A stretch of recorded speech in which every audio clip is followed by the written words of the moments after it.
started up. We too old. We live, y'all.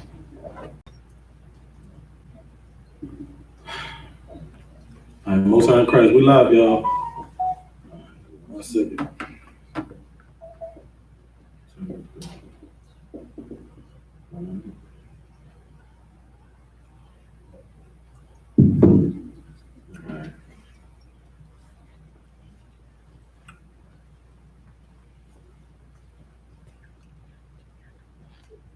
Good on Facebook too. All right, Shalom, Israel. This is Israelite School of Universal and Practical Knowledge, started out of 1 West 125th Street out of Harlem, New York, under Commander General YAHANNA. This is Priest and Officer YAHANNA. And y'all already know this is the Wednesday law class out of Houston. All right, so I want to open up the floor to questions in the room. Is there any questions? Go ahead. Colonel, sir. Colonel, sir. Are there is there any instance in the Bible where the Israelites had to like either postpone or reschedule the Passover, like we're doing right now? Right, okay. All right, so the question is, has there been any other instance where, Israelites wasn't able to keep the Passover and had to, postpone the Passover or keep it at a different time than what the original time is? Everybody know? Does anybody know what, according to the Bible, what day we're supposed to keep the Passover? We say it every time after, well, we've been saying it lately after class during the security announcements. Okay, so it's the 14th day of the first month. That's when we normally keep the Passover, right? All right, so now the brother asks, are there instances in the Bible where Israelites were not able to keep the Passover on the first month, the 14th day of the first month? So if there are any instances, he was asking, what are those instances? So let's go to Numbers. We're gonna start at chapter 9, verse 1. We're gonna go into that. Because to short answer the question, yes, Khan. You understand? There were a time that there has been an instance in the Bible where, Israelites wasn't able to keep the Passover on the first month in the 14th day, right? So they had to, I wouldn't necessarily use the word postpone. I mean, you can, because it was technically like moved to a later date, or they had to keep it on a later date. But I don't know if, like, the Bible doesn't say postpone. So I mean, I don't want to. Now, I mean, in America now we speak English. Postpone just means to, prolong or to keep it at a further date. You know what I mean? So I guess you can use that word. But in this instance, we're gonna read about it. Go ahead and start reading. Come, sir. This is the book of Numbers, chapter 9, verse 1. Mm-hmm. And the Lord spake unto Moses in the wilderness of Sinai in the first month of the second year after they were come out of the land of Egypt. Since they've been out of captivity, even in captivity, they was keeping the Passover. You understand? Just like how we in captivity now, and we keep the Passover, right? So this is the second year after they came out of the land. So keep reading. Come, verse 2. Let the children of Israel also keep the Passover at his appointed season. Right. So now Moses, the Lord was telling Moses, you understand, let the children go ahead and keep the Passover at his appointed season. Meaning, this is what we got. The Passover is a very serious thing. You understand? Like, the Lord is not playing with Israel. You know what I mean? About the Passover. Passover is very important. And also, they used to have to travel to get to the Passover. So this is not nothing new. The whole traveling to how we do in the UPK, traveling to New York, where everybody meet up at the holy place that we have set forth, that the Lord, you know what I'm saying, gives the Commander General, tells Commander General YAHANNA, and he goes out and go get this place and set this place for Israel to come. This ain't nothing new. We always traveled, made a journey to go to the Passover, right? But not all. There has been an instance where we wasn't either able to make that journey, or for any reason be unclean, or whatever the case may be, right? So this is what this instance is talking about. This is the law. You know what I'm saying? So I'm glad this is actually an excellent question that you asked, especially asking it in this class, because this is the law class, and this is the law. So keep reading. Come, sir. Verse 3. In the 14th day of this month, at even, ye shall keep it in his appointed season, according to all the rites of it, and according to all the ceremonies thereof shall ye keep it. Right. So all that good thing that come with Passover, all the ceremonies, all the, you understand, everything that come with it, the slaughtering of the lamb, enjoying each other, presents, and just the happiness that goes on with the brotherhood of Israel. You understand what I'm saying? That whole ceremonies. Keep reading. Come. And Moses spake unto the children of Israel that they should keep the Passover. And they kept the Passover on the 14th day of the first month at even in the wilderness of Sinai. So at sundown, right? So the 14th day, you got to, as soon as sundown, that's when the Passover started. On that 14th day of the first month, which this year was April 9th, 2020. Go ahead. Come. Read what verse you at? I'm at verse 5. Okay. According to all that the Lord commanded Moses, so did the children of Israel. Verse 6. And there were certain men who were defiled by the dead body of a man, that they could not keep the Passover on that day. And they came before Moses and before Aaron on that day. Hold on right quick. Let me pull up YouTube, Facebook, and see. Make sure there ain't no other questions and stuff online. Let me see. All right, read that verse again. Come, sir. Verse 6. And there were certain men who were defiled by the dead body of a man, that they could not keep the Passover on that day.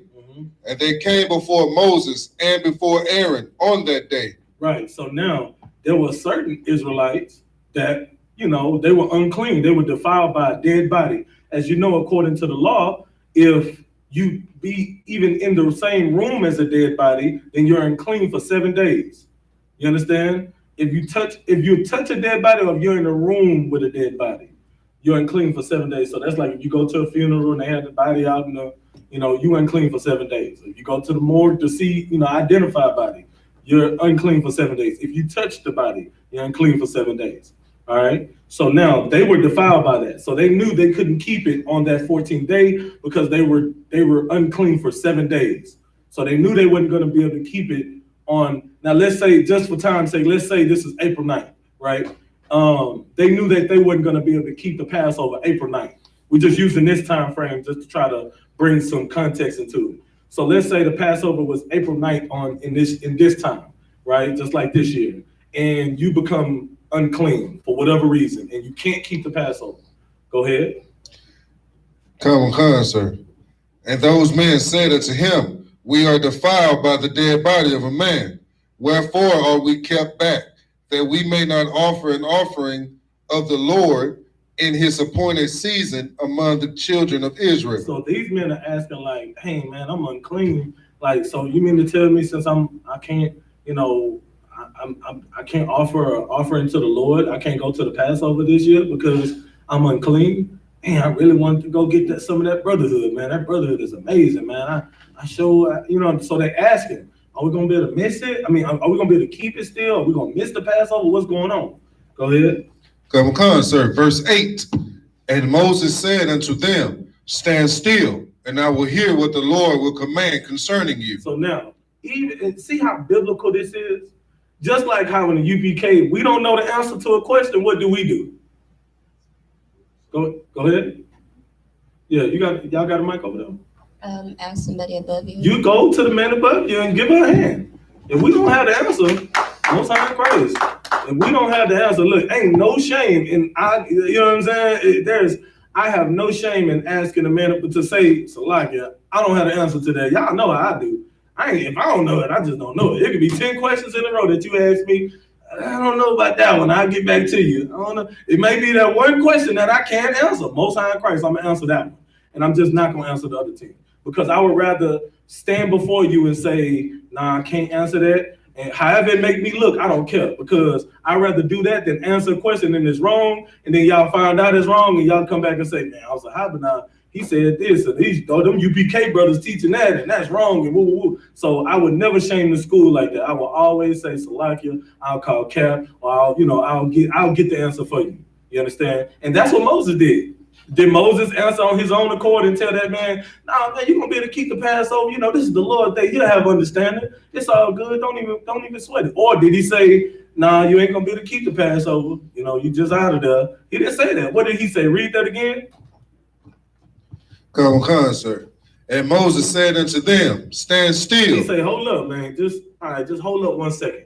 Just stay right there. Let me go ahead and, you know what I'm saying? In our terms, let's make this phone call. Let me get that answer for you. You know what I'm saying? But he said what? Stand still, and I will hear what the Lord will command concerning you. So now he said, I'm going to ask the Most High. He going to tell me. I know I can get the answer from him. You understand? And I know whatever he tell me, it's going to be what stands. Because we know what the law say.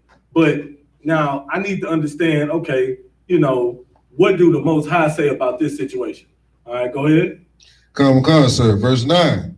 And the Lord spake unto Moses, saying, speak unto the children of Israel, saying, if any man of you or your posterity shall be unclean by reason of a dead body, or be in a journey afar off. Be in a what? A journey afar off. Be in a what? A journey afar off. So now the Lord added to Moses, not only if you're unclean for whatever reason, but also if you have been a journey afar off. What that mean? What is that saying? Go ahead. That you too far away from the temple travel? Yes, and it also means what? Go ahead. If you're on your way, right? No, like keep it on the same context with, okay, it says a journey afar off. So it's too far to make it, or just simplify it. Go ahead, sis. It's like you said, if somebody's trying to restrain you from doing the Passover, or like, no, I wouldn't. I guess that would fit kind of. I mean, if you just can't go, like, I mean, it's really, how can I say it? I don't want to say it the wrong way. Let's see if you got it. It's like, if I may, sir, I would say, like, if you're on orders or somewhere working. Okay, I'm gonna give it to y'all. So it's either too far or you just can't make the trip for whatever reason. So like in this captivity, what's going on today right now? The what? and the coronavirus. The coronavirus. So what have they done? You can't go to New York right now. You can't even be with 10 people or more in New, probably less than that. It's way worse now in where we keep the Passover at, and our special place that we keep the Passover. We can't even meet there. So for that reason, we can't go. We can't travel. So now we are we're restrained to be able to make that journey afar off. So if afar off, the Lord is saying basically, if you can't make that journey by whatever means, I won't say necessarily that if it's too far, but just by whatever reason you can't make this journey, this pertains to you. Go ahead. Come, sir. And the Lord spake unto Moses, saying, speak unto the children of Israel, saying, if any man of you or of your posterity shall be unclean by reason of a dead body, or be in a journey afar off. So now it didn't even say unclean by any reason. Like, so Salakia, I think I said that, so that I'm gonna correct that. It's not saying if you're unclean for any reason, but if you're unclean for a dead body, because if you're unclean for a dead body, you're unclean for 7 days, right? You understand what I'm saying? So, or in a journey far off, go ahead. Come, sir. Yet he shall keep the Passover unto the Lord. So now the Lord is saying, yeah, you still keep the Passover. But when do you keep it? Because the original day for the Passover is the 14th day of the first month. So now the Lord is saying is if you ain't clean on the 14th day of the first month, you still got to keep that Passover. So when do you keep it? Keep reading. Come, sir. Verse 11. the 14th day of the second month. Of the what? The second month. So of the second month, you keep it on that 14th day. So the next month, 30 days later, you keep it on that next month. You understand? Or I wouldn't say 30 days later because it will be pertaining to just the next month, but on that 14th day of that next month. So on the second month, 14th day of. So if you count April 9th and then you go to the second month on that 14th day, then we would keep it. It wouldn't be on April 9th. It would be March 9th. You understand? So you're really just keeping it a month later. You understand? May, Salakia. You keep it on May 9th, not on April 9th. You see what I'm saying? If you unclean by way of a dead body, or it's just you can't make the trip for whatever reason. You're in captivity too. That's another thing. They weren't even in captivity at this time. They were out of Egypt. You understand? They were 2 years removed from Egypt, but they were restrained from going to the Passover because they were unclean by way of a dead body. You understand? And so they kept it the next month. Hey, oh, be careful with that. Y'all gonna have to that ball. Y'all figure out something else with that. All right. So keep reading. Come, sir. The 14th day of the second month at even they shall keep it, and eat it with unleavened bread and bitter herbs. Right. So that's an instance in the Bible where Israelites wasn't able to keep it on the 14th day of the first month, so they had to, keep it on the second month on the 14th day. Does that answer your question, Ron? All right, everybody straight on that? Any other? You had another question? Go ahead. With that being said, the Feast of Unleavened Bread will be occurring around the same time, so we can keep that here, correct? That's a good question too. As far as the Feast of Unleavened Bread, I'm not sure about that one. That's another one I would have to keep with you. But I'll get back with you on that. I can say this though. If there is nothing in the Bible that says, like how this particularly says, if you can't keep the Passover, then you would keep that, a month later. If there's no instance in the Bible that say anything like that, then you would just keep, because, okay, the Passover is something that you travel to keep, right? You make that journey to keep the Passover. But I'm not 100% sure, so I can't say, so I'll get back with you on that.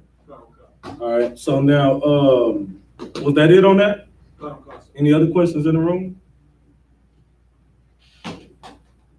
Any questions online? Let's see, check YouTube real quick.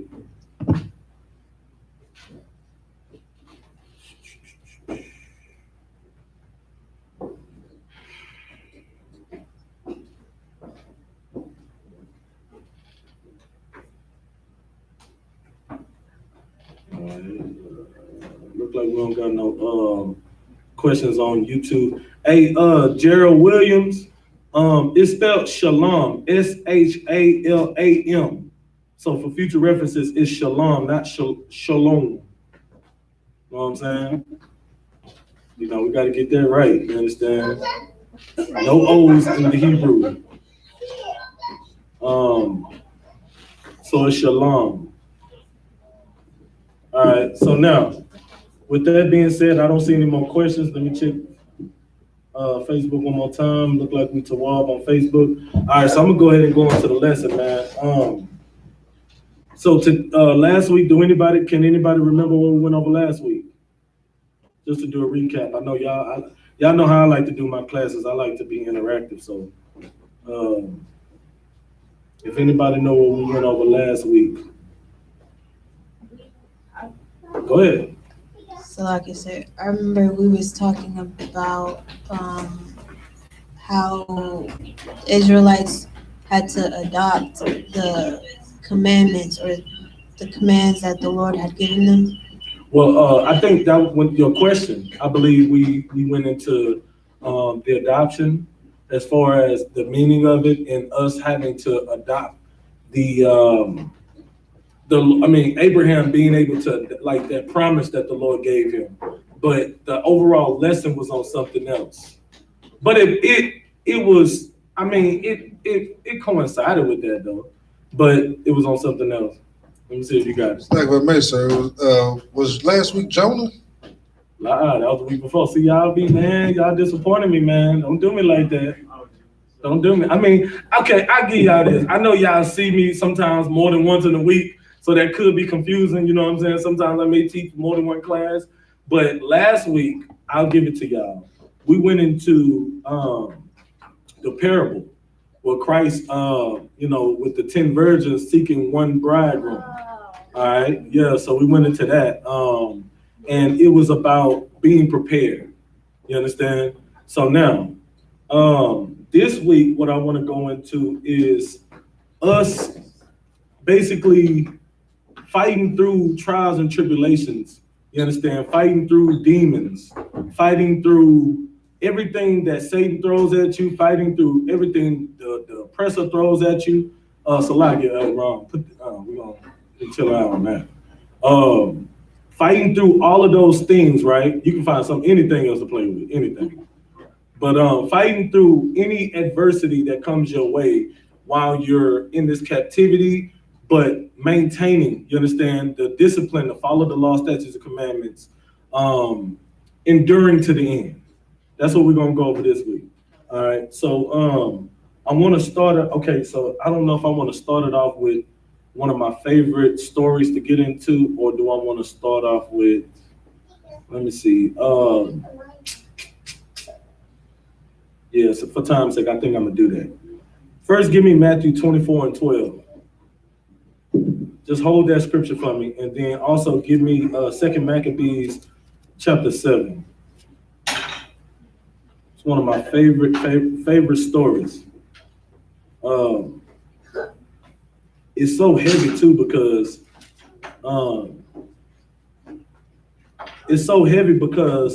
nowadays, you know how women, when we in the world, you know how our women are taught to be, in power and have authority over the man and such, right? So now when you come into the truth, sometimes sisters can get discouraged because they find out that that's not biblical. It's not biblical to have authority over your man. It's not biblical to, try to be rulership over the house. You know what I'm saying? That black man is supposed to be the ruler over that house. And sometimes women can be discouraged from the truth because of that. A lot of women in the world don't come into the truth because of that. A lot of women say the Bible is misogynistic and those type of terms, and they hate to conform to having to be under the authority and rulership of that man, right? But this is one story where this woman she found her strength. Her strength was in following the law, statutes, commandments of the Lord. You understand? Her strength was standing up for what's right according to the Bible. And, that's where the woman's real strength comes from. Stand up for this truth. This woman has 7 sons, right? Now, for her to have these 7 sons, and, because it doesn't bring up the father, it just talks about her and her sons. This woman was a very strong woman. And one of the main reasons why this woman was real strong is because she followed what the Lord wanted her to do. She was a woman of the Lord. And we're going to get into it. Go ahead, read. The 2 Maccabees. 2 Maccabees chapter 7. We're going to start at verse 1. Come on, sir. This is in the Apocrypha, 2 Maccabees chapter 7, verse 1. It came to pass also that 7 brethren with their mother were taken and compelled by the king against the law to taste swine's flesh. Compelled by the king against the what? The law. Against the law. You understand? So this woman and her 7 sons were taken by the king and forced, right? Compelled, meaning he tried to force them against the law. Go ahead. Come, to taste swine's flesh, and were tormented with scourges and whips. So this king took them and was torturing them, trying to force them to sin against the Most High by eating pork. You understand? Something like this, some of us, like in the world, you understand, they don't even think twice about eating pork. They don't even think twice about that. But according to the Bible, this woman actually, you understand, This woman and her 7 sons were tortured because she didn't want to go against the law, statute, commandments of the Lord to eat pork. Meanwhile, y'all go out y'all way to eat pork nowadays. You understand? This woman was tortured, man. Like, just this story is just, oh man, just keep reading. Come on, sir. Verse 2. But one of them spake first, said thus, what wouldest thou ask or learn of us? We are ready to die, rather than to transgress the laws of our fathers. So now, it says, but one of them spake first, and thus, what wouldest thou ask or learn of us? What you want out, what you trying to do, but we would rather sit here and die. Like, you're not going to get us to eat this pork. We would rather die than sit here and disobey the Most High. And that right there is, I mean, and that like, just the fact that this is how we should be. You understand? Like, this is just the epitome of how we should be when it comes to the Lord, because we understand that the Most High, his power is terrible. You understand? Ain't nothing can compare to whatever he can do to you. I'd rather die in this hell, you understand? And then when I come back, guess what? I know I'm gonna be blessed because I died what they call a martyr. I died a martyr. I stood up for these laws. I stood up for the Most High. You understand? Just go ahead and kill me because I know I'm gonna be towab when I come back. I will be back. You understand what I'm saying? And they knew that. And they understood that you're not gonna get me to sin against my Lord. You understand? Go ahead. Come on, sir. Verse 3. Then the king, being in a rage, commanded pans and cauldrons to be made hot. It says, then the king, he commanded pans. So they getting these big old pots like that trash can, you know, these big old giant pots, warming them up. You understand? Like they you know how them old cartoons with the Wicked Witch, you stirring up a little pot of stuff. That's what they doing, warming up that pot. You understand what I'm saying? And what they were ready to do with these pots. Why would he be commanding them to warm up the pots? Go ahead, sis. So, like, if I may, we gonna cook them. He's like, man, all right, I'm gonna boil y'all to death. Y'all finna fry in a pan. You understand? Y'all don't want to fry? Okay, I got something for y'all. We're gonna see if you ready to die. You say you may be ready to die. Let's see if you ready to be tortured to death, though. Go ahead. Come on, sir. Verse 4. Which forthwith being heated, he commanded to cut out the tongue of him that spake first, and to cut out the utmost parts of his body, the rest of his brethren and his mother looking on. So the king was pissed, right? The one that spoke first, he commanded to he got his tongue cut off, and his body, his limbs. Just so imagine, he get his fingers cut off first. Now he getting his arms cut off. You understand? Now he getting his toes and his feet cut off. Now up to his knee. Then his loins. You understand? Like, oh man, they just castrate him. Just cut him up. You understand? Go ahead. And they did this while the mother and the other brothers looking on. Go ahead. Come on, verse 5. Now when he was thus maimed in all his members. Hey, somebody give me a bottle of water if you could, Baba Michelle. Anybody, I don't care. Get pie, somebody. Go ahead. Come on, he commanded him, being yet alive, to be brought to the fire. So he wasn't even dead yet. It says, now when he was thus maimed in all his members, you understand? That's everything from the rod to the fingertips. You understand? He was still alive though. Like just imagine the agony he was in. No tongue, can't even scream. You understand? I mean, you know what? And what's so evil about that? And that same spirit is on the earth today, man. The same spirit it's been here since the beginning. You understand? Like, these are the things that we've always had to endure. Just like when we was in captivity, when we came in the transatlantic slave trade, you don't think they was doing this to us? You don't think they was cutting our body parts off? They was raping us and torturing us. They've been doing this. You understand what I'm saying? So this is why I can't even imagine why our people would even think twice about mixing with these people. You understand? Mixing with these other nations and especially the oppressor. But this was a king of another nation. Why would you even want to mess with these other nations, knowing that they could even be capable of doing such atrocities to us? Just because you didn't want to eat no pork? Just because you didn't want to eat no pork. That should go to show you how evil and wicked pork is. The fact that our people, like this man got cut up, body parts just chopped up for not eating pork should make you not want to eat it. Because you ain't even got to go through that. You can say, I don't want to eat pork, and you ain't getting your limbs cut off. You're not getting your tongue cut out. You're not getting your rod chopped off. You understand what I'm saying? You're not doing, like, you're not, I don't want to eat pork and just don't do it. And you don't have to even worry about that. He went through torture, suffering and pain, so you can say, no, I don't want that. And you don't have to go through it. But our people still choose to eat it. And on top of the fact that it's nasty. So, I mean, good night. Keep reading. Khan, sir. And to be fried in the pan. Mm-hmm. And as the vapor of the pan was for a good space dispersed, they exhorted one another with the mother to die manfully, saying thus, the Lord God looketh upon us, and in truth hath comfort in us. As Moses in his song, which witness to their faces declared, saying, and he shall be comforted in his service. Right, so now the other ones are looking, talking to the mother like, look, we good. The Lord got us. You understand? We're going to stay strong. We're going to endure. We're going to endure this out to the end. You understand? Because this right here, you understand, we know what we're doing this for a good cause. Go ahead. Khan, sir, verse 7. So when the first was dead, after this number, they brought the second to make him a mocking stock, when they had pulled off the skin of his head with the hair. Hold on, wait a minute. Good night, wait. Woo!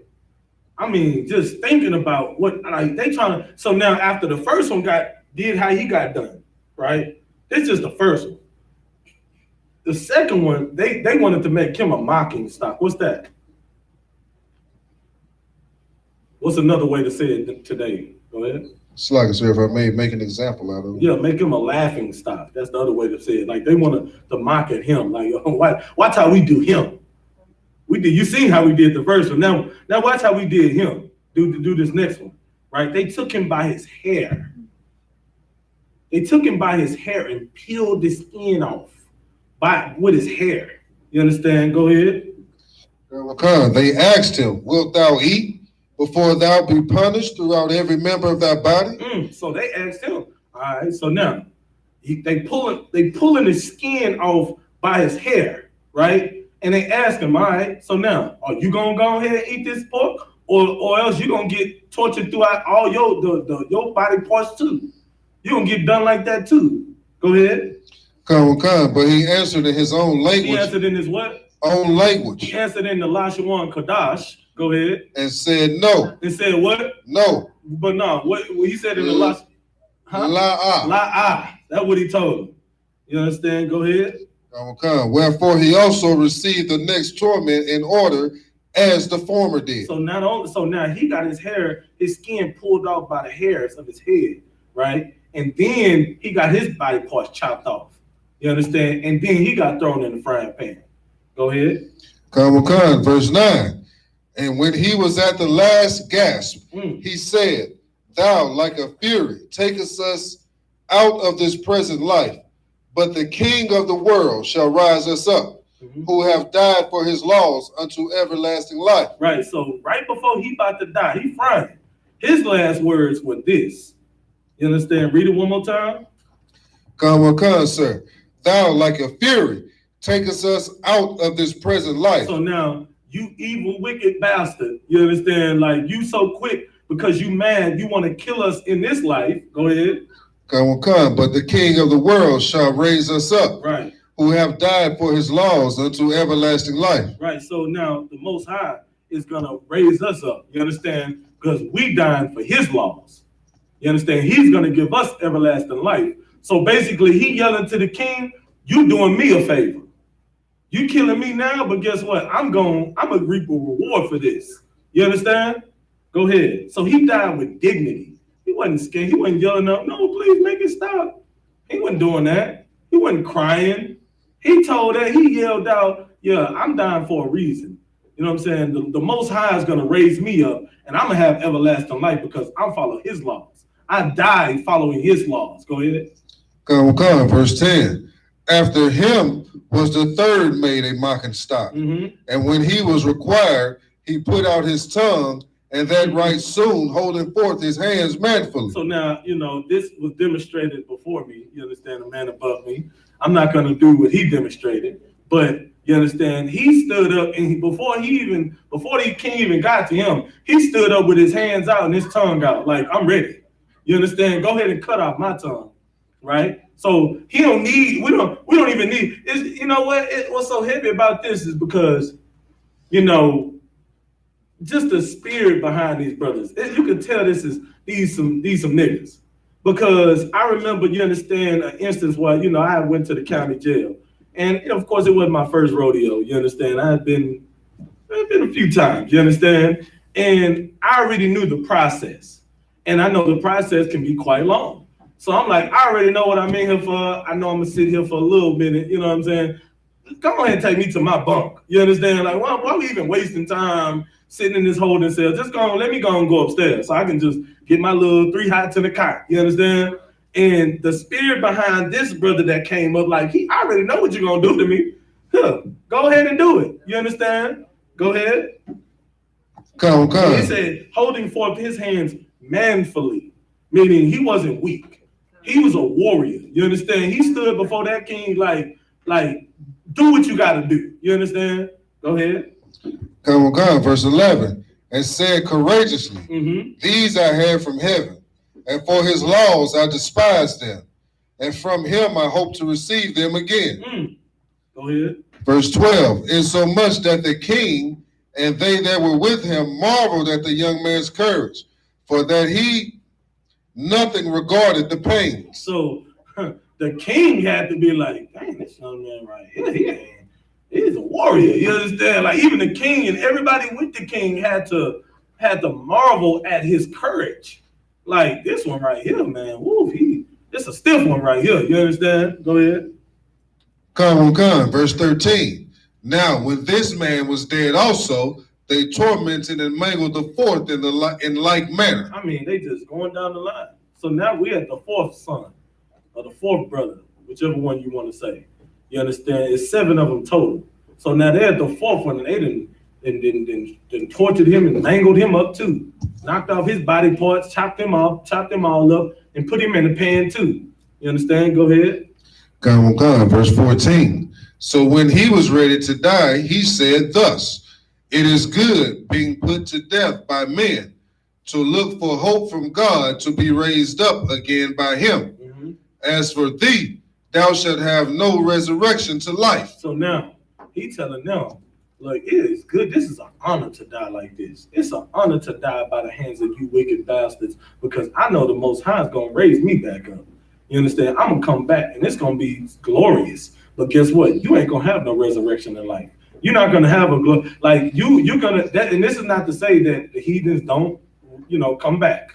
Let's get that straight. You understand? But it's to say that when you come back, it's not going to be like the same glory that he understood when he come back, he was going to receive from the Lord. The same, I won't say glory, the same glorious life that he was going to receive.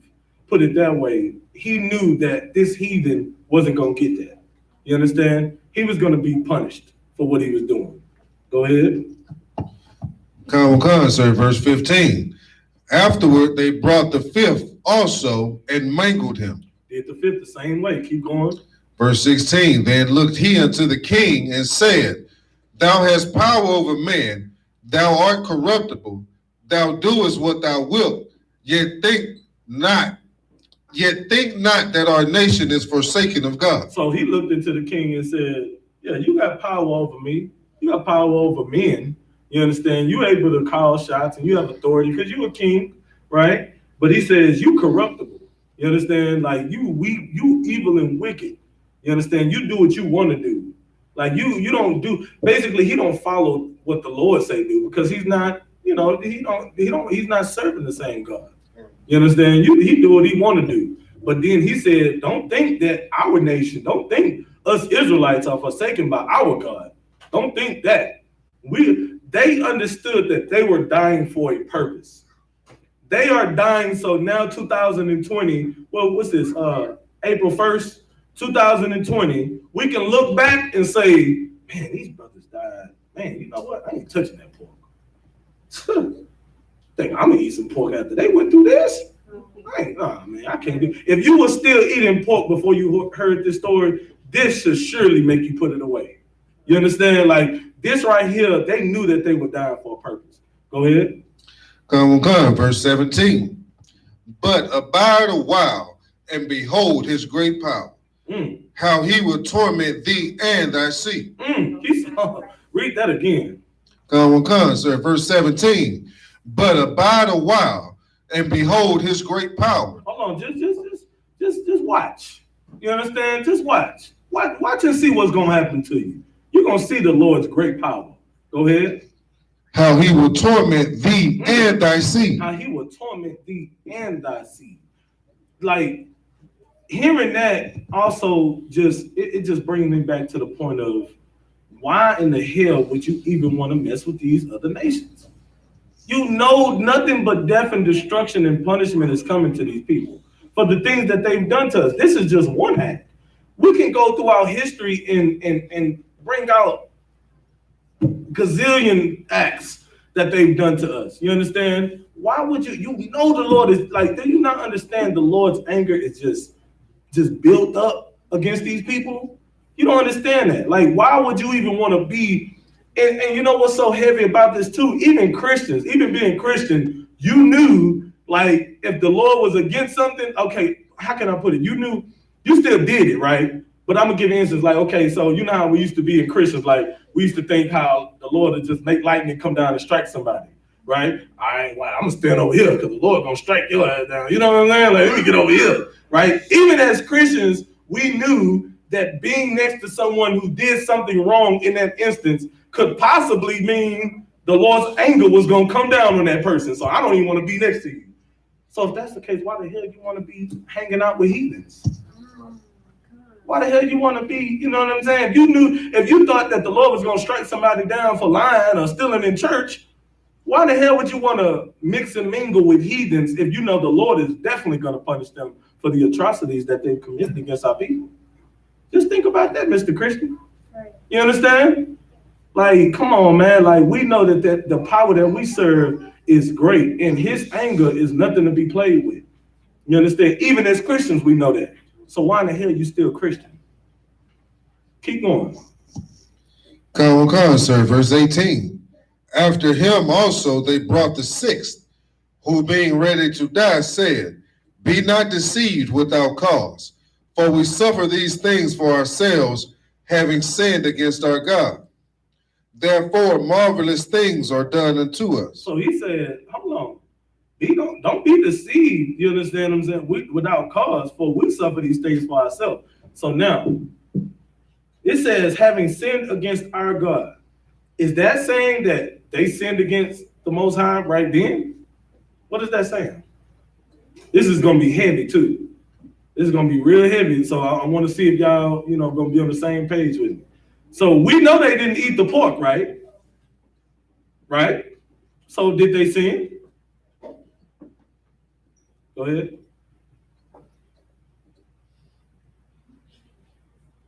So like you say, if I may, is it referring back to the Garden of Eden when Adam and Eve ate from the apple? I mean, not the apple, the fruit. I'm sorry. So no, I wouldn't. Because after that, I mean, this is in Maccabees, so this is towards the end of the Old Testament, right? So now we already knew throughout, like man was punished after that. How was man punished after that? Anybody? Go ahead. It's like, sir, if I made the curses. Before the curses. Before the curses, how was man punished? I know y'all ain't too slow. Go ahead, Ron. Let me see if Ron got it. How though? Come on, bring me home. Go ahead. It's like, so are you asking how were they like being stoned? No, man was punished after the Garden of Eden incident, after the Cain and Abel incident, after all of that. Mankind, men on earth, life on earth was punished. Go ahead. The flood. Come on, where y'all at, man? Y'all sleep today. I need some water splashed on y'all today. The flood, right? So after the Eve, we can't say the Garden of Eden because the mankind was punished. Because who survived the flood? Noah and eight people survived the flood. And that was the only righteous people on the earth at that time. Because Noah and his family was righteous. You understand? So with that being said, sin was, at that time, the people that sinned was killed. Noah survived, right? But then after that came the what? You just said it earlier. I think it was UPKHOUSTON. What you said before, just not too long ago. Slugger, sir, about the curses? Yes, the curses. Now, why did the curses take place? Because we as a whole sinned against the Most High, and we still do sin. So they understood that even then. And what's so heavy about it is because now, right, in the I.S.U.P.K, do you sin? Do y'all sin? Do you sin? Do you sin? What about you, Ron? I know I don't sin, right? But we sin. What I mean by we is Black, Hispanic, and Native Americans, we sin against the Most High. So that's what they were acknowledging then. You understand what I'm saying? They deserve this because we sin. Like, just I don't sin right now, but am I worthy for the truth? Am I worthy for the Lord to have mercy on me? Are we worthy for this? No, I'm not worthy of this. Think about all the things that I've done in my life. Now, I'm a new creature in Christ. Don't get it wrong, but I'm still not worthy of this mercy that the Lord has, that I'm thankful for, that he's given me. You understand? I recognize that we still sin as a people. And guess what? It's all for one for all. Everything we go through it as a nation. We don't go through it. I don't go through it as Officer YAHANNA. We don't go through it as the UPK. The Lord punished us as a nation. You understand? That's just like when Abraham was questioning the Most High to let those people of that city. You understand? When he was like, if you can find 50 people in the city that's righteous, can you just spare the city? And he said, I will spare for 50 people. Then he walked them all the way down to like 10 people, right? But the Lord was ready to punish everything moving because just for, some of the people. So, go ahead. Like if I may, sir, this is why that correction is essential for us. Mm-hmm. It's very essential. Just like, the UPK is essential. That's why we're here. Correction is very essential because it's easy to stray away. It's easy to, fall off. And without this brotherhood, I probably would have went back into sin. It's so easy. You understand? That's why you need that brotherhood. You need somebody who can endure with you. You understand? It's always easy. Like, when has it been easier going through things alone? It really hasn't. In the world, I can even say I was like the type of person that used the word one deep. I'm one deep. I don't deal with nobody and stuff like that. And when I was going through what I was going through it alone. And it was not easy to fight through it. It was hard. That's why I was turning to the drugs. That's why I was, getting high. That's why I was out here robbing. That's why I was, in and out of the county jail. Like, because I didn't have anybody that was enduring with me, that could be stronger than me and say in that moment, like, now what brotherhood is so important because what I'm strong in, the area that I'm strong in, you may not be strong in, but the area that I'm weak in, you may be strong in. And if we have everybody, somebody has a strength for everybody's weakness. So we can turn to that brother and say, Salakia, sir, or hey, Salakia, sis, how you, how you get through this? You know what I'm saying? And you can encourage, like, I'll give you an example. I've been without smoking for 10 years, right? So somebody who's weak at it, that's still fighting the addiction, they can always call me. Hey, give me a call out. You understand? I could talk them through how I got through it and how, you understand, I made it through these certain years. We can talk for hours. Whatever it takes to get you to say, man, water, man, I appreciate that. You understand? Now I'm good. Now I don't even got no, you know what I'm saying? But in other instances, I may be weak. Then I reach out to that brother and say, hey, man, how do you get through this? Or, what about that? What about this? You understand? And same for sisters. You call a sister, like, you may not be able to take the whole multiple wives thing. So guess what? You're going to talk to a woman who is a wife of, with a man that has multiple women. How do you do it, sis? Like, is it okay? Like, how do you get your attention? Y'all, how women, that's the first thing you want to know. Do you get attention, sis? How does it, and she's going to tell you, well, this is how I deal with it. You know what I'm saying? Now, if that woman ain't strong in that instance, don't reach out to her. Cause you gonna be stuck at zero. Y'all both gonna be looking at each other crazy, like, how we gonna get through this? You know what I'm saying? Reach out to a woman, a sister who's strong in that category. Now, that may be a tough category for women to be strong in, but there are some sisters out here that is strong in that category. You reach out to them. You know, and that's just one instance. I know for the sisters that always watch my class, don't get on me too hard because I'm always bringing up multiple wives. I know they love to. He always talking about the multiple wives. He can't get enough of that. But no, I just brought it up because I know that that's a big thing for women. You understand? Taking orders. Talk to a sister that understands, been in the truth for a while.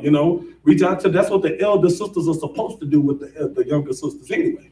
You know what I'm saying? Reach out to her, sis. I know you've been in this for like 10 years strong. How do you take that correction and still be able to say con out of one con and still be able to go please your man and go do this? How do you take that? How do you deal with that? And then she gonna tell you, well, it's not easy, sis, but just how you gotta do it. You might as well get used to it now, because we in this truth. If you plan on being in this truth for the long haul, then you know what I mean? You might as well go and get the tears out, honey. That's what they're gonna, how women talk. You know what I'm trying to sound like an older woman that's like it. But no, that's how y'all know I kid in my class, man. But in all seriousness, you know what I'm saying? That's what brotherhood and sisterhood is for. You understand? Brotherhood is a weapon, and we need to utilize it because that's what our oppressor don't want. Our oppressor hate to see black and brown and coming together in unity like we supposed to. This is for us. This is normal. This ain't okay. You know what I mean? This is nothing for us, but in the world, it was hard for us to come together. Why? Because the oppressor wanted us separated. You know what I'm saying? We're the same. I use black and brown for the sake of those in the world that, when they watch class. But for us, you might know different from me. I'm brown too. We brown. We together. You know what I'm saying? You Isupk, I'm Judah. And we the same. You understand? I don't see no difference. You understand? So, with that whole thing, man, like I said, I get sidetracked sometimes, but with that whole thing, it's heavy because we get punished together. You understand? And he understood that. So he's saying, we be not deceived without a cause, for we suffer these things for ourselves, having sinned against our God. You understand? Like they understand that we sinned against the Lord as a whole. That's why we dealing with the curses together, ain't we? Now, I just asked everybody in the room, have they sinned? Are they sinning? We said no, but we still going through the curses, ain't we? You know what I'm saying? Because we are punished together. You understand? Go ahead. Come, sir. Verse 19. But think not thou that takest in hand to strive against God, that thou shalt escape unpunished. Don't think that what you're doing right now you're gonna get away with. You're gonna get punished for it. Go ahead. Come, verse 20. But the mother was marvelous above all, and worthy of honorable memory. For when she saw her 7 sons slain within the space of one day, she bare it with a good courage. She did what? She bare it with a good courage. Now it says, but the mother was marvelous above all and worthy of honorable memory. That's why here, April 1st, 2020, that's why we still talking about it. Because this woman right here was worthy of this honorable memory.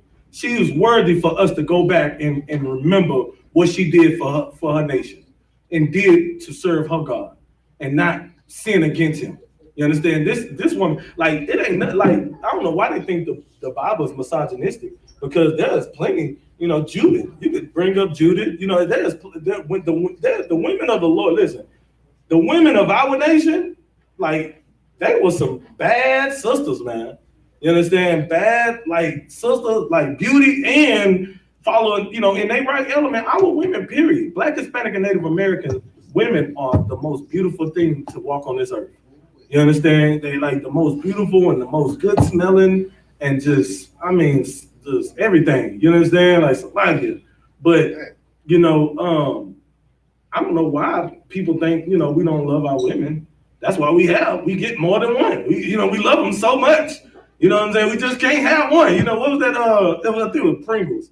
You can't just have one, or was it Pringles or Lay's? I can't remember. It's one of the two. You know, I think Pringles once you pop the fun don't stop. I think Lay's was like you just can't have one or something like that. Well, I'm like Lay's when it comes to sisters, Black, Hispanic, and Native Americans. You can't just have one. You understand? And one day I pray to have, you know, one from the Northern Kingdom too. I got to. You understand? I just got to.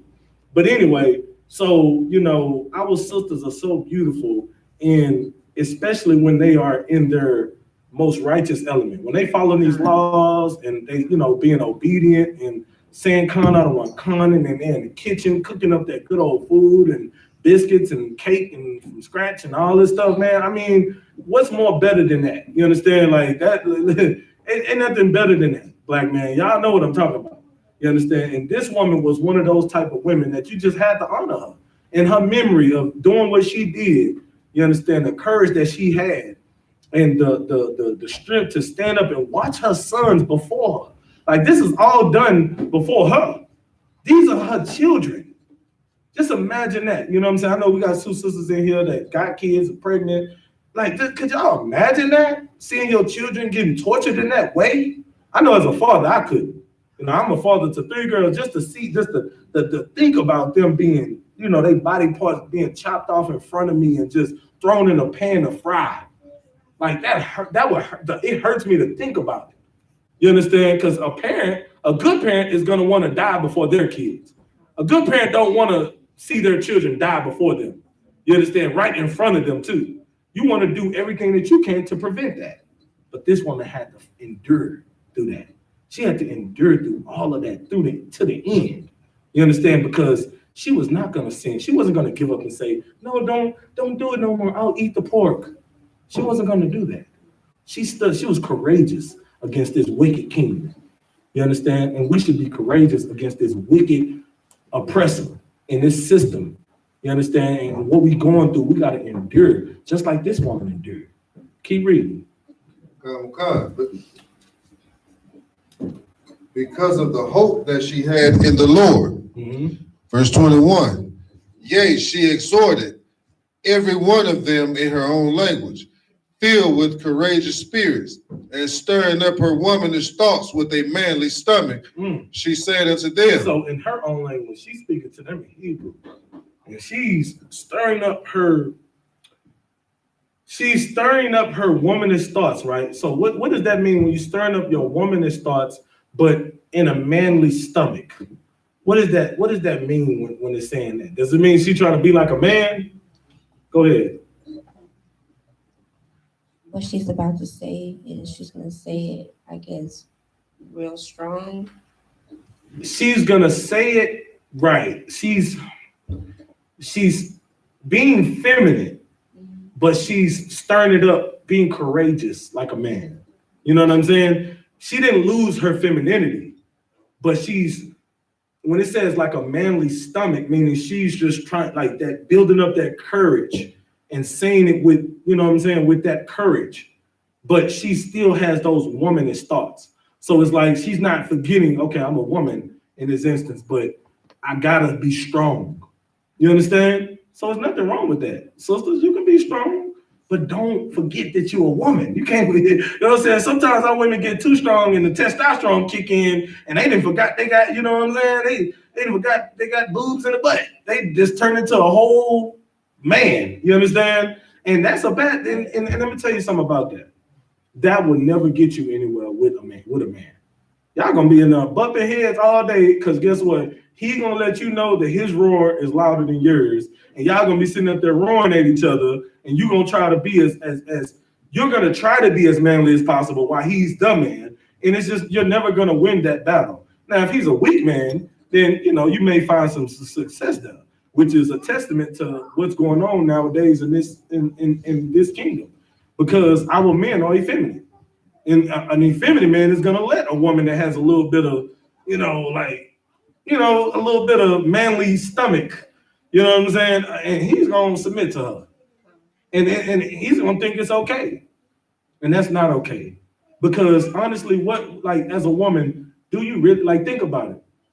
When it comes down to protecting the home, do you want to protect the home, or would you rather have a man there to protect the home? You'd rather have a man in the house, right? Because that's what the man's supposed to do. You understand? Women naturally don't have the same strength as a man. You understand? Y'all were not built to be warriors. Y'all were built to be princesses. You understand? Men are built to be on the battlefield, spiritually and physically. We're built for that. That's why I don't know why people was trying to get a woman president. We would have been already nuked.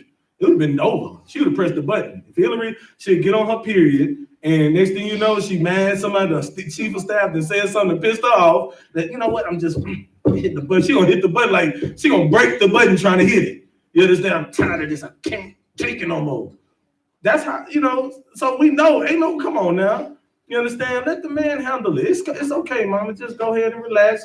I know you're upset right now. Go calm down. Let me try to think rational about this and let me figure this out. You understand? Men are not saying women can't think rationally, but come on now. We know men usually are the more rational thinkers. In the heat of the moment, a woman she really ain't trying to think. She really just want to act. You understand? The man is more civilized in those situations. Like, okay, look, hold on. Let's take a deep breath. Let's figure this out first. You know what I'm saying? Let's not be so hasty. And that's why both are needed in the home too. Because it's not just the man is the head, he has the final say, but don't think that your opinion or something that you say is not valuable either. You understand? So not to that's just a little sidebar, you know what I'm saying? But women, she built up the stomach. She stomached it. You know what I'm saying? She built up the courage to say it how it needed to be said without her coming off as too manly. Put it that way, if that makes sense. All right, go ahead. Come, verse 22.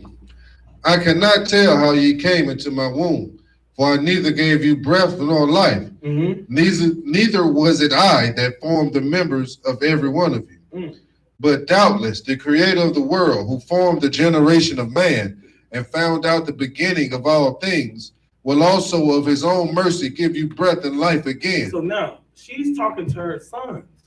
Think about this, right? She had to talk to them because you see what's going on with the brothers. You know what I'm saying? The brothers, like they see them getting mangled and tortured and fried in the pan. And you can just imagine how they feel. They watch, they like, damn, I'm next. Like, you know what I'm saying? It could be discouraging. And she has to be the voice to them. She has to talk to them. She got to still be mama, right? She still got to keep that womanish thoughts, but she got to say it in a way where it's going to come off to them as, okay, we got to do this. You understand? Like she was courageous to talk to her sons and say, listen, I can't tell you how you came into my womb, for neither I gave you breath nor life, neither that I formed the members of every one of you. So she's letting them know, yeah, I birthed you, but I didn't create you. The Lord created you. You understand? The Most High, there's a power that I can not even fathom being nowhere near as powerful as. You know what I'm saying? I'm just your mother. Like, we on the same level. I'm just trying to show you that y'all got to be strong. You got to be courageous, and you got to look forward to coming back. You understand? Because the Lord is going to raise you back. Like, you're going to come back. What do we always say if someone passed away in our family? What is the main thing we say in the UPK? Besides, Lord be with you in the family. Rising up again. May he rise again, or may she rise again. Because we know that's what we look forward to, knowing that the Lord is going to raise us back up on the earth. You understand? All right. And that's what she's telling her sons. Like, we got to understand, like, the Lord he's having mercy on us. He's going to give you breath and life again. Go ahead. As ye now regard not your own selves for his law's sake. So because you didn't decide to be selfish and eat that pork, you decided to follow the Lord's law, statutes, and commandments. We are gonna pray that He has mercy on us, that He's gonna raise us up again. Go ahead. Verse 24. Now Antiochus, thinking himself despised and suspecting it to be a reproachful speech. So now he thinking that she cussing him out in Hebrew, right? Because remember, it says she's talking to them in her own language. So she's talking to them in Hebrew. And he like, this wank's cussing me out. You understand? Because, you know, like, if we don't know the language, we hear them talk, we going to a Chinese restaurant, like, we like, yeah, they saying something about us. I know it. I know you said nigger in there somewhere. I know it. You understand? But that's what she was telling her sons in Hebrew, and he was like, oh, yeah, she must be cussing at me. She must be, you know, talking down. Go ahead. Come. Whilst the youngest was yet alive, did not only exhort him by words, but also assured him with oaths that he would make him both a rich and a happy man. So now it says, while the youngest was yet alive, did not only exhort him by words, but also assured him with oaths that he would make him both a rich and happy man. So he's telling him, like, look, I promise you, I give you my word this day that I'm going to make you rich and happy. All you got to do is go ahead and eat this pork. All you got to do is just eat this pork. Look, I promise you, I give you my word. My word is bond. You understand? I'm king. I will make you a rich and happy man. All you got to do is eat the pork. That's all you got to do. Not hard. Just do it. Go ahead. Come. If he would turn from the laws of his fathers, and that also he would take him for his friend and trust him with affairs. So he said, not only sin against your God, but just be my friend. Look, man, you can, look, I got you. I'm going to look out for you. You know what I'm saying? All you got to do is eat the pork, man. I'm telling you, man, we're going to rule over stuff. Oh, God, you got my, I'm going to make you a rich man. Go ahead. This is the youngest. Go ahead. Come, verse 25. But when the young man would in no case hearken unto him, the king called his mother and exhorted her that she would counsel the young man to save his life. So he said, so when the young man would not hearken unto him, so the young man like, man, I ain't trying to, nothing you talking about. You understand? Like, I ain't trying to, like, I know what my mama told me. You understand? I don't know what this dude talking about. I ain't trying to listen to him. I ain't finna break the law, statute, commandments of the Most High for him. Go ahead. He said the king called his mother and exhorted her that she would counsel the young man to save his life. So now he calling the mama over here, man, go on talk to your son, man. Go ahead and tell him that I make him a rich man. He's either that or he gonna die just like his brothers. Go ahead. Come. And when he had exhorted her with many words, she promised him that she would counsel her son. So she promised, I'm gonna talk to him. Let me go and give him some words of encouragement. I'm gonna talk to him. Go ahead. Come, verse 27. But she bowing herself toward him, laughing the cruel tyrant to scorn. So she did what? Bowing herself toward him, laughing the cruel tyrant to scorn. So she bowed herself to her son, right? So she leaned over to him. She like, this dude right here, he just don't know what's going on, huh? You think I'm finna counsel you, tell you to eat the pork after we just got through watching your brothers get mangled and tortured for this. You think I'm finna tell you to go ahead and eat the pork, son? He funny. That's what she doing. Go ahead. Come. Spake in her country language on this manner. So she back in Hebrew. She keep talking. Go ahead. O my son, have pity upon me that bare thee 9 months in my womb, and gave thee such 3 years, and nourished thee, and brought thee up unto this age. Gave thee such what? 3 years. How many? 3 years. 3 years old. 3 years. Think about that. This was a 3-year-old boy. She gave him 3 years and raised him up to be 3. Go ahead. And nourished thee, and brought thee up unto this age, and endured the troubles of education. I beseech thee, my son, look upon the heaven and the earth and all that is therein, and consider that God made them of things that were not, and so was mankind made likewise. So she told this little boy, her little son, 3-year-old boy, like, look up to the heaven, and just, you understand, look up to the heaven and the earth, and all that therein, and consider that the Most High made this that was not there. Everything that you see, the Lord made this. Everybody you see, the Lord made us. You understand? Just consider that. Go ahead. Come, verse 29. Fear not this tormentor, but being worthy of thy brethren, take thy death, that I may receive thee again in mercy with thy brethren. She said, don't fear this dude. Why fear this dude? Why fear the coronavirus? Don't fear the coronavirus. Don't fear this dude. Fear the one who made this coronavirus. Fear the one who sent this coronavirus. Fear the one who made us. You fear the creator, not what is created. You understand? And this is what she's telling him. Fear not this tormentor, being worthy of thy brethren. You understand? Meaning, just like your brothers, be honorable like your brothers, and go ahead and die. You understand? Honorably, because that the Lord may have mercy and raise you up again, that I may see you with your brothers again. You understand? That's what she's saying. Go ahead. Go on, verse 30. While she was yet speaking these words, the young man said, whom wait ye for? I will not obey the king's commandment, but I will obey the commandment of the law that was given unto our fathers by Moses. So he said, so while she talking to him, telling him these things, a 3-year-old son saying, look, hold on, you ain't got to worry about me. I ain't finna sin. I ain't finna follow this dude. I ain't finna sin against the Most High. You understand? Like, we can get this over with now. I'm ready to die. You understand? Go ahead. Come on. And thou that hast been the author of all mischief against the Hebrews shall not escape the hands of God. So this dude that's been the torture and tormentor of all of us, he ain't gonna escape the hands of the Most High. Like, I know what the Lord gonna do to him. Go ahead. Come. For we suffer because of our sins. And though the living Lord be angry with us a little while for our chastening and correction, yet shall he be at one again with his servants. So they understood that the Lord is allowing this to happen because it's his will.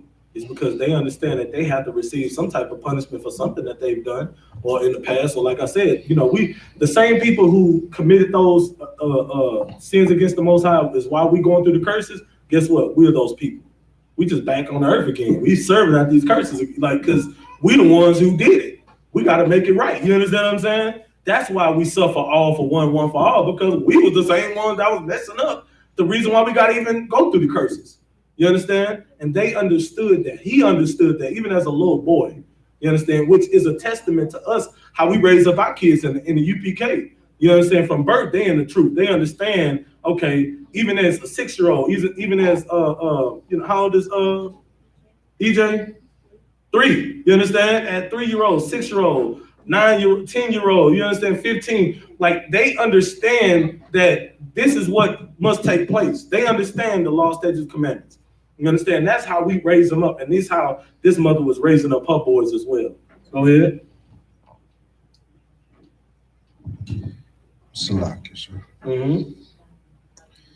Verse 34, come on. Verse 34. But thou, O godless man, and of all other most wicked, be not lifted up without a cause, nor puffed up with uncertain hopes, lifting up thy hand against the servants of God. Right. It says, oh, you godless man, you wicked man. You understand? Like, and all it says, and of all other most wicked, be not lifted up without a cause. Don't be acting like you doing something. Don't act like you just because you ordering them to cut our limbs off and kill us. You ain't doing nothing. You understand? This is of the Most High. Don't be puffed up to think that you just I can do. You got authority here over these men that's causing us to go through what we're going through. But don't puff yourself up like you can't be touched. That's just like our oppressor. Our oppressor on this earth is puffed up. They think they can't be touched. And the Lord he wants that to happen. He wants them to build a space force. He wants them to build the most deadliest aircraft with the most deadliest bombs, with the most deadliest firepower, the largest army, you know what I'm saying? That's what he wants our oppressors to do. Because guess what? That's when the Lord gonna show his true power against these oppressors. He gonna show his true power in 1 hour. They're gonna be destroyed. You understand? He wants them to be puffed up. That's why that little serpent turned into a great dragon. He wants that dragon to be puffed up and big and ferocious, and he want them to come together and have all this mighty, mighty, mighty powerful stuff that maybe people on the earth is afraid of. But guess what? The Lord gonna show who you really should be afraid of. Yeah, you afraid of these nuclear bombs? Okay, no sweat.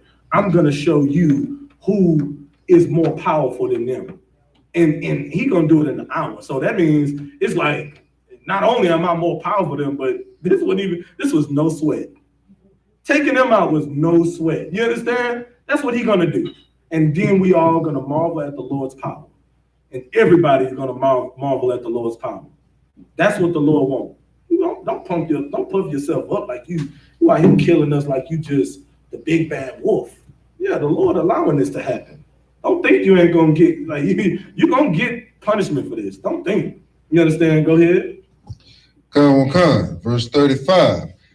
For thou hast not yet escaped the judgment of Almighty God, who seeth all things. Now, our Christians do. They say the Lord sees all, like he's omnipresent and all of that. How does, I know y'all, I'm pretty sure y'all have already heard in the class, I hope so. But how does the Lord see all? Is this some type of mystical, magical thing that the Lord sees everything and knows everything that's going on? How does the Lord know everything that's going on? Go ahead, Ron. He sends angels down to give reports. The angels go to and fro. Why do you think when they asked Satan, where have you been? He's been to and fro, going to and fro on the earth. That's what angels do. They messengers. So they go back, they come see this, they see that, go back to the Lord. This, hey, like I said, this is what's happening. Woo, woo, woo. And he's getting these messages all day, all the time. It never stops. So that's how he knows all and sees all. You understand? It's not no mystical thing. We got to remove the mystical, stigma off the Bible. You understand? Go ahead. Verse 36. For our brethren who now have suffered a short pain are dead under God's covenant of everlasting life. Mm-hmm. But thou, through the judgment of God, shalt receive just punishment for thy pride. But I, as my brethren, offer up my body and life for the laws of our fathers, beseeching God that he will speedily be merciful unto our nation, and that thou, by torments and plagues, mayest confess that he alone is God, and that in me and my brethren the wrath of the Almighty, which is justly brought upon our nation, may cease. Now, just keep in mind that this is a 3-year-old. This is a young man. You understand what I'm saying? Speaking these powerful words. You can just imagine how this king felt. He just knew he was going to be able to manipulate this young boy. Like, I know I could get him. And this is how this young boy coming at him. Like, he coming at him, he's saying more stuff that the other ones, you know what I'm saying, than the older ones. He is belittling this king. He making him look worthless. You understand? After all this stuff that he did, killing his brothers, doing them the way he did them, this young man was not to be moved by this wickedness and said, look, I ain't finna die. I'm not finna serve you. I'm gonna serve the Most High because I know his power. You understand? Like, I know that, like, me and my brethren, the wrath of the Lord, you understand, which is justly brought upon our nation, may cease. Meaning he knew we're dying for a cause. You understand? Go ahead. Verse 39. Then the king, being in a rage, handed him worse than all the rest, and took it grievously that he was mocked. So the king, man, he was super pissed at this young man talking to him like this. You understand? Just mocking him and making him look stupid after he pleaded with the young man, tried to befriend the young man, saying, look, I will make you rich. I will make you rich. They laughed at him. The mama talked to him, was like, he just don't know what he's doing. Laughed at him. You understand? Like, she started speaking in Hebrew to him. And the king was like pissed, super pissed at this young man. So he handed him the worst punishment out of all of them. So you can just, we seen what could get any worse than what they did to the other ones. Good night. You understand? Like, ain't no telling what he did to this little boy. You understand? Go ahead. Verse 40. So this man died undefiled and put his whole trust in the Lord. Last of all, after the sons, the mother died. So after watching all her sons get murdered like they got murdered, and her youngest son getting done even worse than the other ones, she got killed. You understand? But not before seeing the torture of her children, things that they went through. But they did it because they wasn't finna eat that pork. They wasn't finna sin against the Most High. You understand? She endured that to the end. They endured that to the end. You understand? That's how we supposed to be. That is the spirit that we supposed to come in every single day. We got to say, look, we got to endure to this to the end. You understand? Keep reading. Verse 42. Let this be enough now to have spoken concerning the idolatrous feasts, and the extreme tortures. Now it says this should be enough. This should be enough, man. Like, why do you want to keep eating this unclean stuff? Why do you want to keep sinning against the Most High? You understand? This should be enough right here to where you say, I can't, this messed up. Like, this woman endured to the end. I can't endure to the end. If this woman can endure to the end, if this woman losing, like, we can't even imagine losing our children. I can't even imagine losing any family member like this, let alone my children. Someone who I feel like, I know the Lord brought them there, but this is something that came out of, my loins. This is something that came out of your stomach. You know what I'm saying? Like, how could you, like, just the thought of eating anything unlawful after this, it would be just atrocious. You understand? What this woman went through was so courageous, and these 7 sons, you understand, went through was just beyond, above and beyond the call of duty, and courageous and righteous, and just, it should be remembered. It should be commemorated. You understand? Like that was amazing, man. You understand? I gotta give them a hand for that. You understand? Like that's amazing. You understand? For them to go through that, and we don't even have to go through that. And you understand? Like, that just, they endured to the end, and so should we. Give me Matthew chapter 24, 24 and 12. After seeing them endure to the end, like, enduring to the end should be nothing for us. You understand? May they rise again. You understand? Like, that's absolutely right. May they rise again, because I'm telling you right now, you understand? And who knows if they didn't already? Who knows if they didn't? That they not, you know what I'm saying? Lord willing, they already did rose again and continue to. Because, one thing about it is, the scriptures say what was written aforetime is written for our learning. We can look back at this anytime you get discouraged, anytime you're going through any trials and tribulations. You can go to Maccabees chapter 7, and you can read what this woman and her 7 sons went through, and that should be enough to get you through whatever you're going through. That should be enough to say, you know what? Yeah, I may not be able to pay my rent. Yeah, I may be in jail. Maybe I'm going through this. I'm going through that. I got to fight this CPS case. I got to, child support. I'm going through it right now. But guess what? This woman right here watched all 7 of her sons get mangled and their body parts chopped off, and they get fried alive in a frying pan until they died. And then she got killed at the end of it all. Like, if she can make it through that, and she still didn't sin against the Lord, and she fought to the end, then who am I? I look back at things like what Job went through.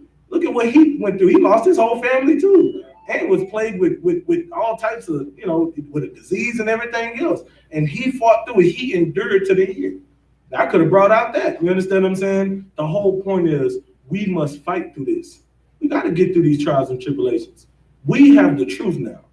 We understand what's expected of us from the Most High. We understand that we can't break the law, statutes, and commandments, no matter how much what we're going through, no matter what's going on in life, no matter how much temptation, no matter what family member is telling us what's going on, no matter what demon is on any family member trying to come up against you. You understand? You got to remember, look, it was people that came before me that did some amazing things for this truth, and they didn't fold.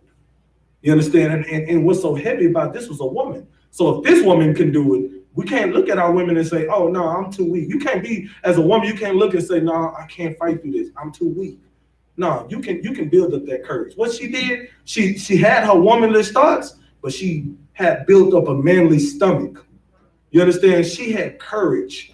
She built up that strength within to fight through that. And you have a fight through that. And guess what? She didn't have brothers to get counsel from.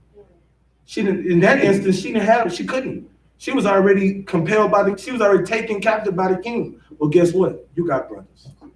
You got people that you can call. You got captains. You got generals. You got people that can give you amazing counsel to help. You got other sisters that can help you fight through this. Brothers, we got each other. You understand? We got our wives. We got, our brothers. We got everybody. Don't ever feel like you can't call to get counsel. Don't ever feel like I can't pick up the phone and call my brothers. My phone line is open. You understand? Like, any of my brothers can call me. You understand? Like, with no problem. Like brotherhood is a weapon, man. We have to endure to the end, and we have each other. That's all we have. Read what you got up. Come, sir. This is Matthew 24:12. And because iniquity shall abound, the love of many shall wax cold. Right. It says iniquity shall abound, meaning that wickedness, it's going to be abundant. Everywhere you turn around, there's going to be wickedness going on. And in these wicked times, especially times like now, and coronavirus times, quarantine times, you understand? It's easy to be tempted with wickedness. Wickedness is everywhere. Well, guess what? Guess what? Huh? It's a lot. Question. You had a question on there? All right, no sweat. We'll probably get to it. What's on Facebook? YouTube, sir. All right, YouTube, no sweat. Just like, in the coronavirus time, this is so heavy to bring, and I didn't even think of this until just now, but it's so heavy to bring out this point because I'll give you an example. We went to the one of the little food distributions. One of the little schools was giving out food, right? And they gave us pork. And guess what? You understand? You already know in this household, as for me in my house, you throw that stuff out in the dumpster. We ain't even giving it to the neighbors. We don't do that. You understand? Like, we got nothing but black and Hispanic neighbors. We throwing that in the dumpster.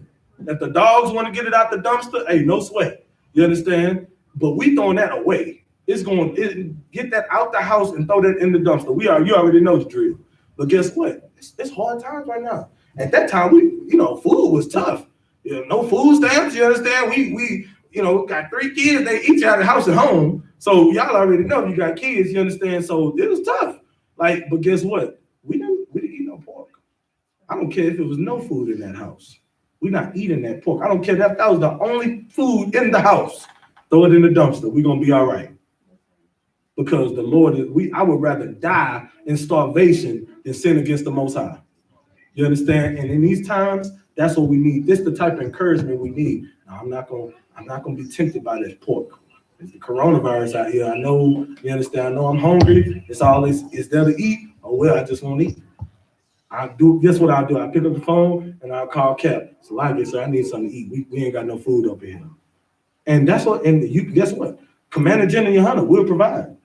We ain't got to worry about that. That's one thing you don't have to worry about being an I.S.U.P.K Commander General YAHANNA. We have an excellent leader. He's going to make sure you eat. He's going to make sure that you're not homeless. He's going to make sure you have somewhere to go and you have some food to eat. You understand? And if needed be, and we need to all gather together here in the school, and we're going to be here looking out for each other and protecting each other and feeding each other. You understand? That's the leader we're under. And this is the Most High. The Most High is the God we serve. You understand? And we brotherhood is a weapon. And Christ came and taught that. You understand? Read what you got.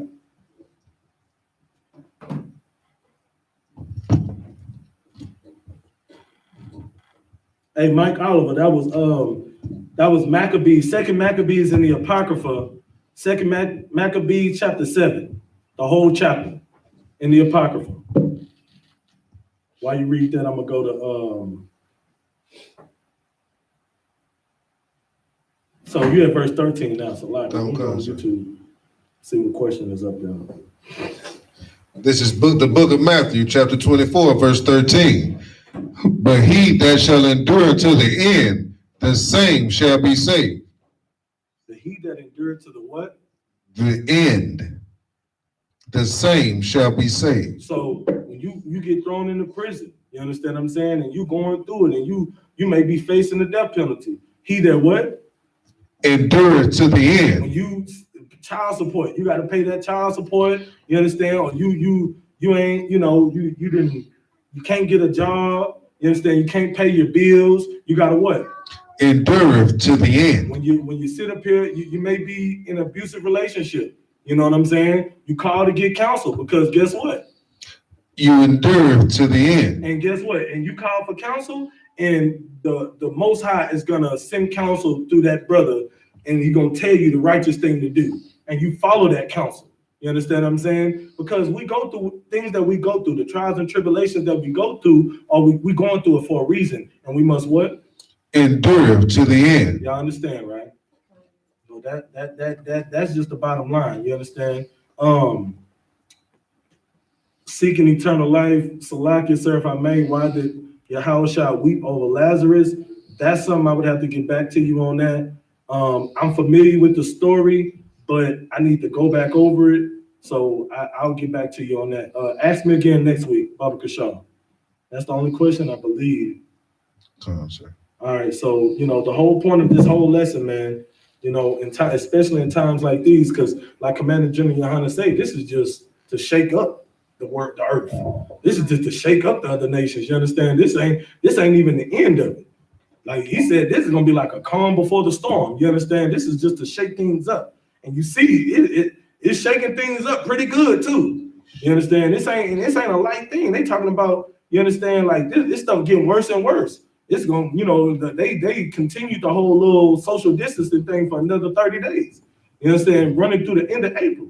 So this ain't nothing light. The earth has never seen nothing like this before.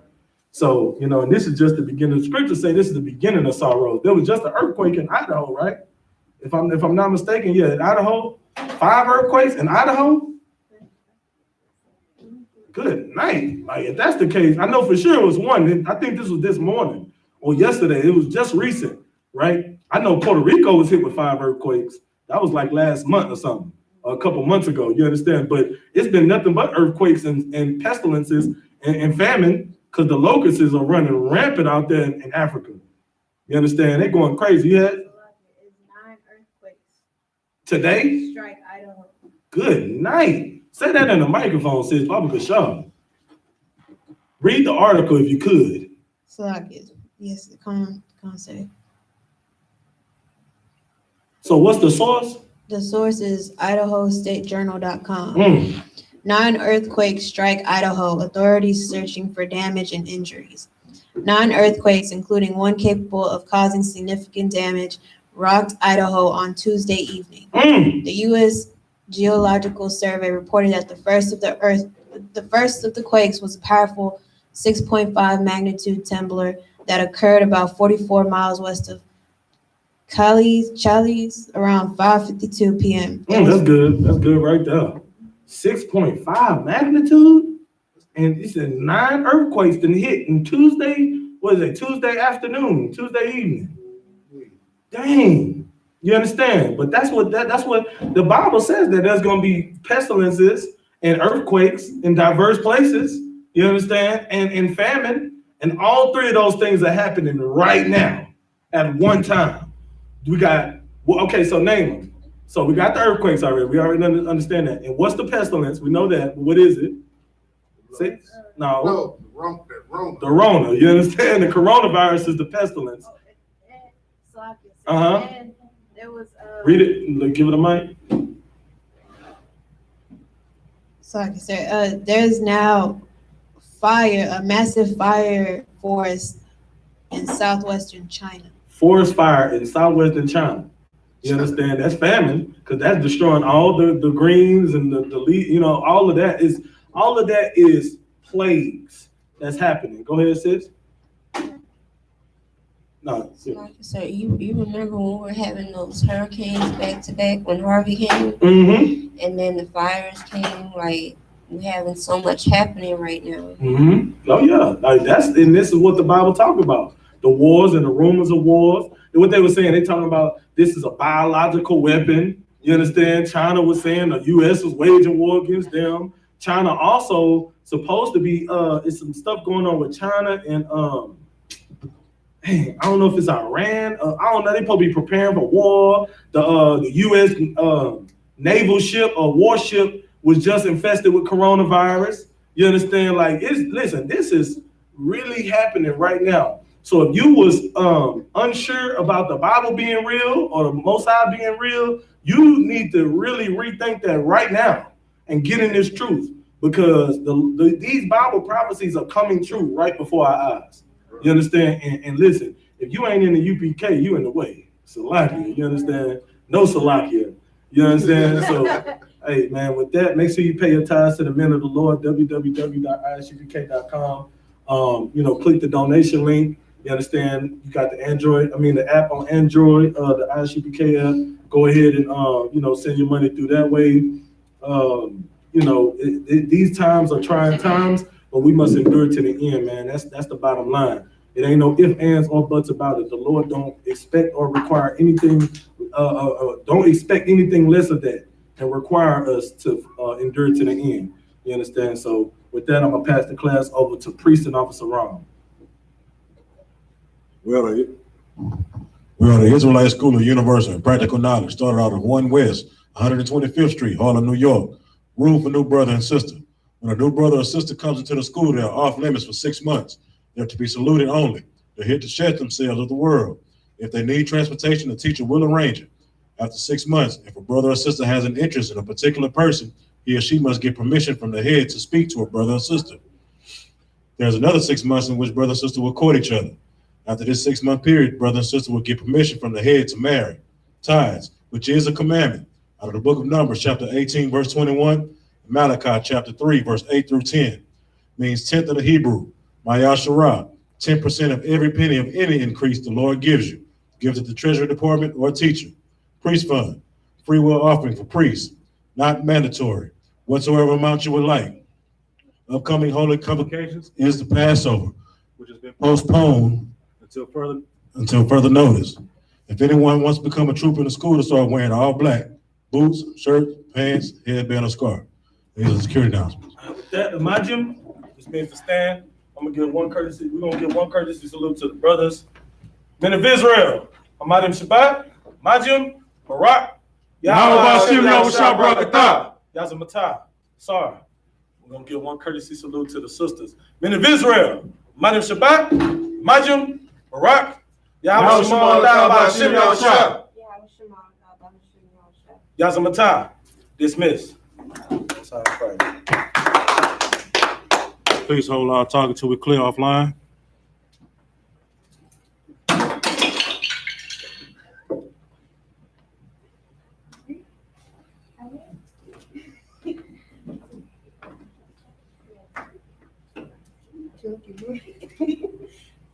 Hold the talk, sis.